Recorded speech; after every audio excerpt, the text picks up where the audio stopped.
Day 11. Lonnie, today I am not leaving home. I hear voices outside of the first floor windows. These whispers are the only sounds on the island. I cannot make out the words. I sleep so much now. I used to dream of you, and Davy, and even Signora Rossi. But now, I only dream of water. Marco. Day 12. Lonnie, I am feeling weak today. I long to hear the waves again and feel the sun. My fire died, and these scraps of cloth cannot keep me warm anymore. My skin is cracked and my mouth is dry. Even when I lay, I feel the flow of the ocean as if it is my own. Walking is hard, but I know I must keep eating and that I must find water. I left the casa again today. At first, the streets were barren. I walked toward the docks, but when I got close, I had to hide.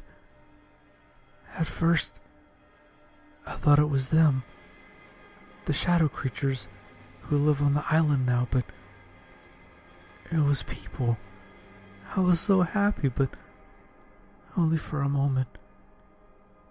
As I watched them, I realized that the people walking around were Fabia Cata and Silvio Mao and Signor Miguel and even, I think, Yesenia.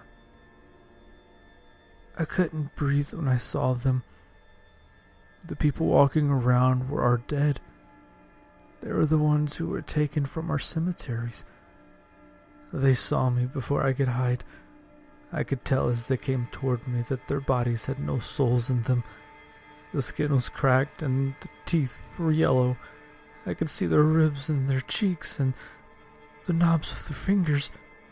They were clumsy and bumped into one another as if they had forgotten how to walk, just like the dogs. At first I thought it was just the cold or the hunger, but then I saw Emilio. Do you remember what the reef shark did to his leg? At his funeral, Signora Rossi told us we couldn't swim anymore, and not until the shark was killed by the fishermen. But Emilio was here too. His muscles were showing and they were decayed. I could see his bones. He was pulling himself toward me through the cold sand. His leg was still gone. He was staring at me, and when I saw his eyes, I ran. I went back to the casa and I barred the door again. The people, Fabia, Sylvia, Emilio, Signor Miguel, they aren't people anymore, Lonnie. They were just bodies.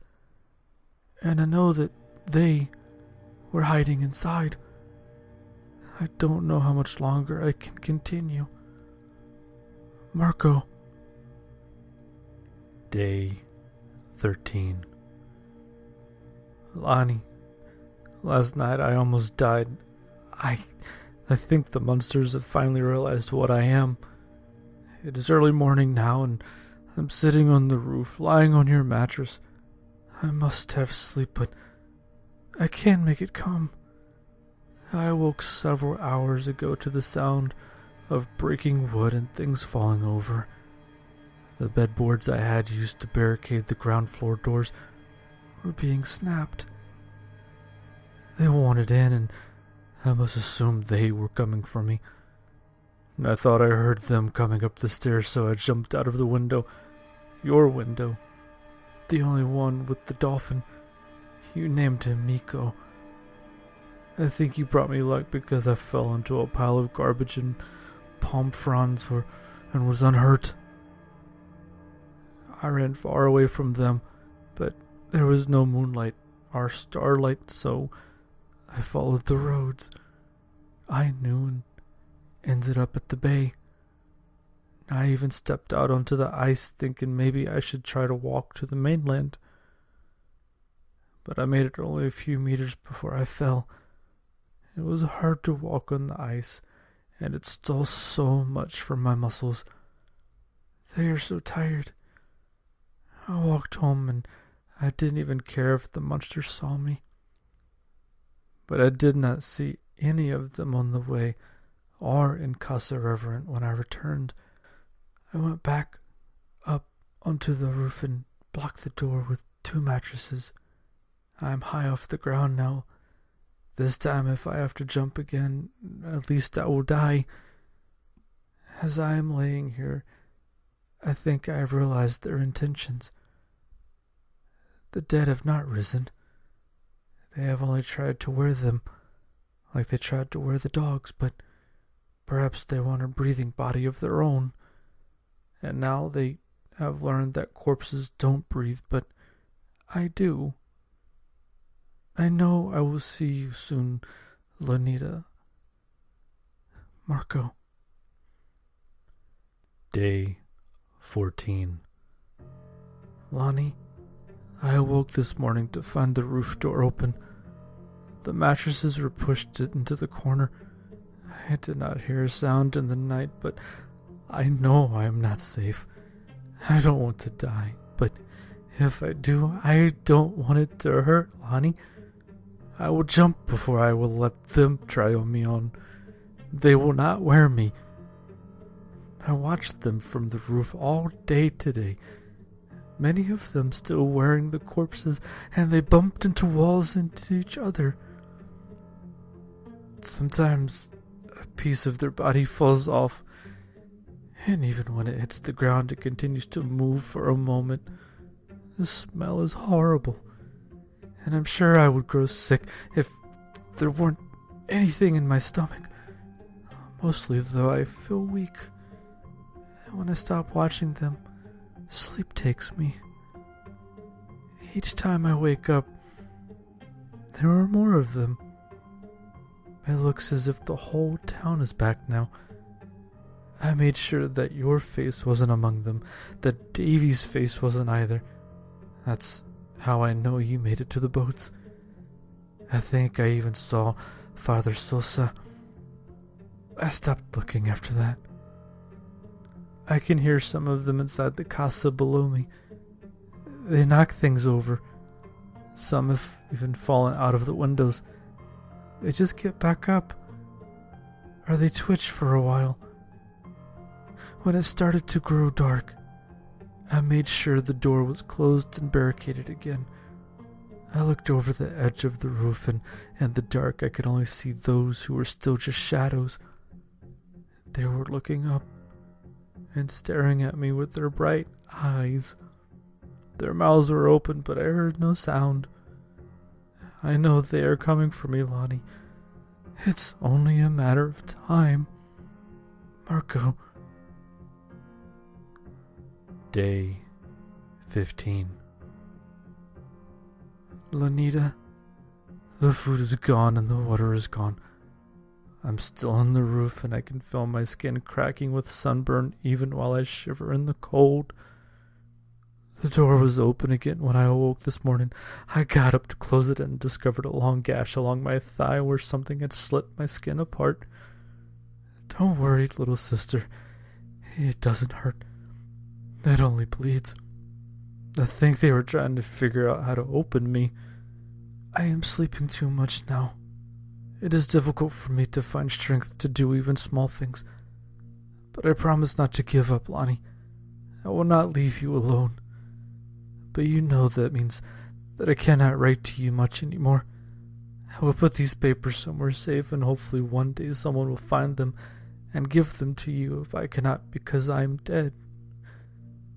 I have one more idea to escape the island. I am scared. I am scared because I do not know if it will work. If I die, please tell Davy that his yellow airplane is under my pillow, and I'm sorry that I took it. When you grow older, please Don't name a son after me, because I will have failed and do not deserve this honor. If my plan is successful, I will write you another letter if I can. But if God is good, I will see you again. Marco.